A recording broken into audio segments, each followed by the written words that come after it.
Welcome to the Slop Farm. Enjoy the video. In this video, I will help fix your Range Rover screen. First, try a simple restart of your infotainment system. Just press and hold the power button for about 10 seconds until it reboots. If that doesn't work, check the fuses related to the screen. A blown fuse can often be the culprit. Also, confirm your car battery has at least 12 volts of charge. Next, let's look at software solutions. An outdated system can cause many issues, so update your Range Rover's infotainment software. You can usually do this through the settings menu. If that doesn't resolve it, try a factory reset of the screen settings.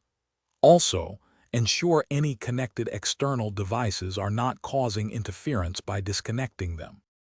Now let's consider hardware. Carefully inspect the wiring harness behind your screen. Sometimes, a loose or damaged cable is the simple fix. Also, check for any visible physical damage to the screen itself or its surrounding bezel. If other components like the radio or navigation work, it might narrow down the issue to the screen unit. Finally, know when to seek professional help.